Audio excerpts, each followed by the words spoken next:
Bonjour, j'espère que tu es en pleine forme. On va faire la séquence 94 de Pigby. Et en premier, on va commencer à l'oral à dire la table des doubles. Alors, tu l'as sous les yeux, la table des doubles, mais si tu la sais par cœur, tu la dis sans regarder. Allez, c'est parti. 1 plus 1, 2. 2 plus 2, 4. 3 plus 3, 6. 4 plus 4, 8. 5 plus 5, 10. 6 plus 6, 12. 7 plus 7, 14. 8 plus 8, 16. 9 plus 9, 18. 10 plus 10, 20. Et dans l'autre sens.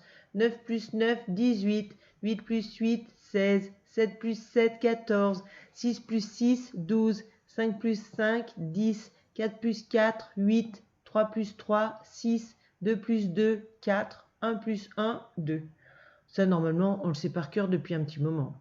Maintenant, on va revoir la table des moitiés. Alors, toutes les moitiés jusqu'à 10, c'est pareil, on les sait bien normalement. Et puis, il y a les grandes moitiés qu'il faut qu'on revoie. Alors, on y va. La moitié de 2, c'est 1. La moitié de 4, c'est 2. La moitié de 6, c'est 3. La moitié de 8, 4. La moitié de 10, 5. La moitié de 12, 6. La moitié de 14, 7. La moitié de 16, 8. La moitié de 18, 9. La moitié de 20, 10. Dans l'autre sens. La moitié de 18, 9. La moitié de 16, 8. La moitié de 14, 7. La moitié de 12, 6. La moitié de 10, 5. La moitié de 8, 4. La moitié de 6, 3. La moitié de 4, 2. La moitié de 2, 1. Alors maintenant, je vais te poser des questions dans le désordre et tu vas essayer de répondre, toujours en essayant de ne pas regarder l'écran. Allez, on commence. Quelle est la moitié de 20? Trop facile. Oui, la moitié de 20, c'est 10, hein, parce que 20, c'est 10 plus 10. Donc la moitié de 20, c'est 10. Bravo si tu as trouvé 10. 16 partagé en 2. 16 partagé en 2, c'est la moitié de 16, c'est 8. Parce que 16, c'est 8 plus 8. Donc si tu as répondu 8, très bien. Quelle est la moitié de 12? La moitié de 12, c'est 6, parce que 12, c'est 6 plus 6. Donc si tu as dit 6, bravo. 18 partagé en 2, c'est... Alors on cherche la moitié de 18, c'est 9, parce que 18, c'est 9 plus 9. Bravo si tu as dit 9. Quelle est la moitié de 14? La moitié de 14, c'est 7, parce que 14, c'est 7 plus 7. Bravo si tu as dit 7. Maintenant, écoute bien. On partage 14 crayons en 2 parts égales. Combien y a-t-il de crayons dans une part? Eh bien, il faut chercher la moitié de 14, et donc c'est 7. Dans chaque part de crayon, il y a 7 crayons. Bravo si tu as trouvé 7. On partage 10 gommes en 2 parts égales. Combien y a-t-il de gommes dans une part? Eh bien, il fallait chercher la moitié de 10. Et donc, la moitié de 10, c'est 5. Donc, bravo si tu as répondu 5. On partage 20 euros en 2 parts égales. Combien y a-t-il d'euros dans une part?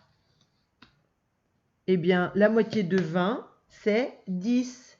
Donc, dans une part, il y a 10 euros. Bravo si tu as dit 10. On partage 6 cahiers en 2 parts égales. Combien y a-t-il de cahiers dans une part? Eh bien, il faut chercher la moitié de 6, et c'est 3. Il y a donc 3 cahiers dans une part. Très bien si tu as dit 3. On partage 16 livres en 2 parts égales. Combien y a-t-il de livres dans une part? Eh bien, la moitié de 16, c'est 8. Donc, il y a 8 livres dans une part. Bravo si tu as dit 8. On partage 8 tailles-crayons en 2 parts égales.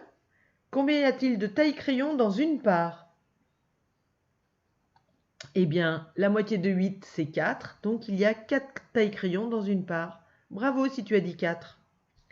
On partage 12 trousses en 2 parts égales. Combien y a-t-il de trousses dans une part? Eh bien, il faut chercher la moitié de 12. Et la moitié de 12, c'est 6. Bravo si tu as trouvé 6. Et pour terminer, on partage 18 feutres en 2 parts égales. Combien y a-t-il de feutres dans une part?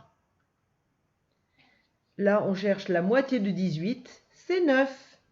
Bravo si tu as trouvé 9. Maintenant, on va laisser les doubles et les moitiés. Alors, si tu laissais encore pas par cœur la table des doubles et la table des moitiés, il faudra la réviser pendant les vacances parce qu'il faut vraiment savoir ça par cœur. Il faut savoir répondre à n'importe quelle interrogation très très très vite. Et d'ailleurs, quand on reprendra l'école, j'espère qu'on reprendra l'école, eh bien, on fera l'interrogation avec le code. Tu te rappelles? Quand on fait réfléchissez, montrez, écrivez, montrez. Tu te souviens? Alors, maintenant, on va faire une dictée de nombres. Alors, avant de faire la dictée de nombres, on va d'abord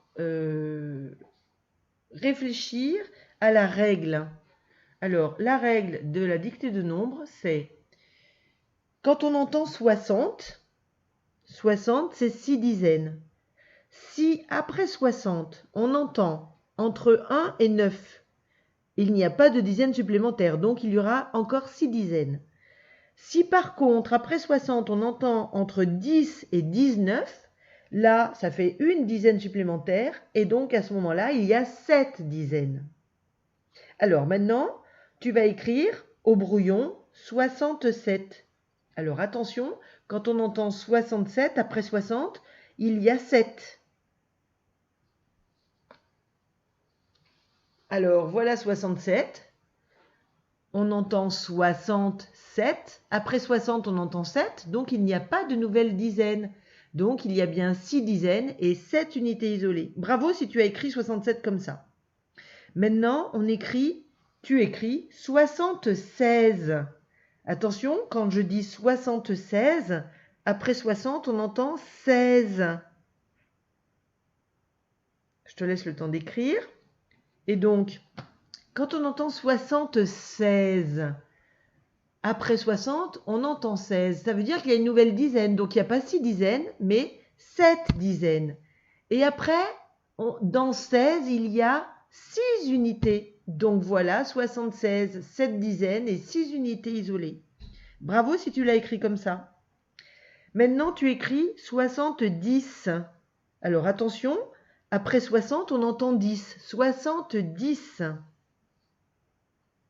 Alors, dans 70, comme on entend 10, il y a une nouvelle dizaine, donc il y a bien 7 dizaines. Et dans 10, il y a 0 unité isolée. Donc voilà, 70, c'est 7 dizaines et 0 unité isolée. Bravo si tu l'as écrit comme ça. Maintenant, tu écris 62. Attention, après 60, on entend 2. 62. Alors dans 2, il n'y a pas de dizaines. Donc dans 62, il y a 6 dizaines. Et puis, on entend 2, donc il y a 2 unités isolées. Voilà 62. Bravo si tu l'as écrit comme ça. Maintenant, tu écris 73. Attention, après 60, on entend 13. 73. Alors, dans 13, il y a une dizaine. Donc, dans 73, il y a 7 dizaines. Et dans 13, il y a 3 unités isolées. Donc voilà comment s'écrit 73, 7 dizaines et 3 unités isolées. Bravo si tu l'as écrit comme ça. Et maintenant, on va prendre le fichier à la page 123 et je te retrouve dans une autre vidéo pour faire les ronds et puis pour t'expliquer ce qu'il faut faire dans les cadres. À tout à l'heure!